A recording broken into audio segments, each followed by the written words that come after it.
Bonjour à tous. Donc, toujours sur Gros, là j'en suis à 23 ou 24e relecture, mais là, petite variante. J'essaie donc de lire Gros à haute voix, en espérant que cela mène une perception différente.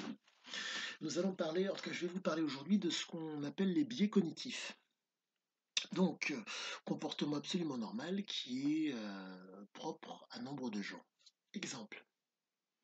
Vous êtes dans la rue, vous êtes dans la rue, une femme passe et elle marche avec ses talons. Bizarrement, vous êtes en mesure de vous retourner pour regarder. Les gens courent, bizarrement, vous voyez une espèce de... Les gens lèvent la tête, vous êtes en mesure de lever la tête et de faire la même chose. Il n'y a ni logique ni raison. C'est ce qu'on appelle les fameux biais cognitifs. Je pense que Zike les a énormément utilisés, ces fameux biais cognitifs, pour pouvoir mener à son terme. Exemple, confiance, compromis, promesse. Il utilise de façon récurrente. Quand il est dans l'erreur, quand il est dans l'échec, quand il est dans la réalisation. Et donc, le fait d'utiliser cette façon de faire pour y arriver lui a été, entre guillemets, on va dire, favorable. Je vais vous expliquer le pourquoi. Zike, vous avez, était un homme qui réfléchissait par lui-même. Ce qui veut dire que, explication, vous avez une catégorie de personnes, en réfléchissant par elles-mêmes, voient l'angle, voir les trois autres qu'il y a derrière, le fameux angle. Vous en avez d'autres, vous devez leur donner l'angle, et ils se contenteront de cet angle-là. Il y en a d'autres, vous allez leur donner un angle, et ils verront les trois autres derrière. Mais il faut leur donner pour qu'ils puissent le voir. Dire, donner et faire. Et la force de Zike, c'est que il refusait qu'on lui, si je puis dire, qu'on lui dise. Il acceptait qu'on lui dise à condition de travailler avec lui, mais pas pour, pas, ne pas le, en tout cas de lui, il refusait de travailler pour les autres. Ce qui fait que quand vous êtes un salarié, vous travaillez pour quelqu'un. Dans le cas de Zike, il était un entrepreneur qui ne travaillait que pour lui. Ce qui fait que quand l'occasion se présentait de vous faire travailler pour lui, il le faisait pour, entre guillemets, mener à bien son aventure et n'être dépendant et redevable de quoi que ce soit vis-à-vis de... Voilà, il voulait être redevable en rien du tout. Donc ces fameux biais cognitifs, il les a utilisés à de nombreuses reprises. Pour ceux qui regardent certaines de ces vidéos, vous verrez que il l'utilise de façon régulière. Il les utilise de façon régulière. Et c'est, comment dire, c'est ni pertinent ni exceptionnel. C'est juste que, pour reprendre une phrase du texte, il n'y a pas d'AMPE pour les aventuriers. Donc, vous devez faire, en tout cas, il a dû faire feu de tout bois pour être constamment libre. La liberté inclut deux autres choses, le choix et la responsabilité. Et donc, c'est sa grande force. Pardonnez-moi, j'ai du mal à, entre guillemets, à visualiser tout ce que j'ai à vous dire en me regardant en même temps. C'est un peu difficile, mais bref. Et donc, pour en revenir à Oro, donc ne faire aucune concession à la médiocrité, la flambe et le confort. Mais tout en partant, entre guillemets, de quasiment rien. Et cette force, pour pouvoir réussir cette chose, il a été ce qu'on appelle un bouffeur de crâne. Les fameux bouffeurs de crâne de l'époque, pour ce que j'en comprends en me référant au texte, sont des gens qui utilisent les fameux biais cognitifs. Mais pour ça, il faut, si je puis dire, avoir cette capacité à s'adapter au milieu. Quand vous êtes dans un endroit, comme c'était le cas pour Ziki, où la loi n'a pas cours, vous pouvez y mettre vos lois. Mais pour que vos lois tiennent, si je puis dire, il faut conditionner les gens qui participent à l'aventure. Condition, adhérence et validation. C'était sa très grande force. Dans un cadre où la loi n'a pas cours, c'est lui qui faisait la loi.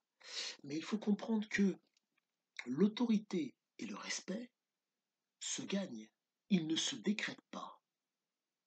Donc, ce qui fait que il a fait en sorte, je reprends les propos qu'il a tenus chez Pivot, malencontreusement au lieu du bouquin, tuer ces hommes à la tâche, au travail, histoire que le confort, il l'apprécie après s'être tué à la tâche, et l'abondance de nourriture qui est liée au confort, qu'il l'apprécie d'autant plus, et les avantages, tout genre, boissons, bref, et plaisir en tout genre. Et comme l'aventure l'intéressait, mais pas entre guillemets l'aspect pécuniaire en lui-même, il a réussi à gagner leur respect et leur autorité. Il y a un passage dans le livre, je vous spoilie un petit peu le livre, pardonnez-moi, mais le bouquin me travaille tellement, où ces messieurs, voyous,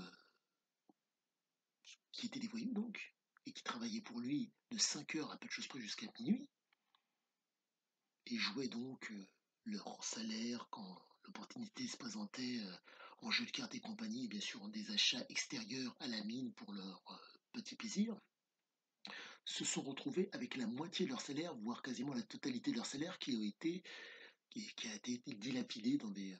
voilà, qui n'était plus.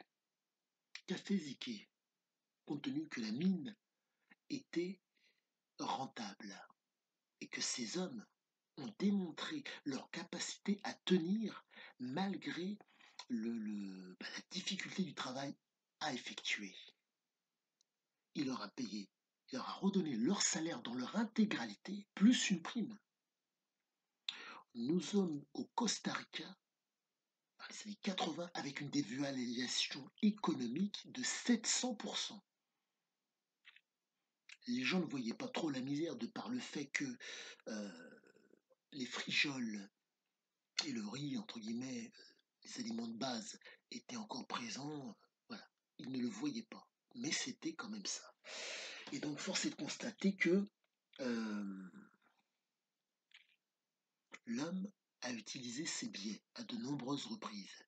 Même dans ses arnaques, dans l'arnaque qu'il a faite à l'Alsacien, entre guillemets, ceux qui liront le livre le comprendront, cela se voit.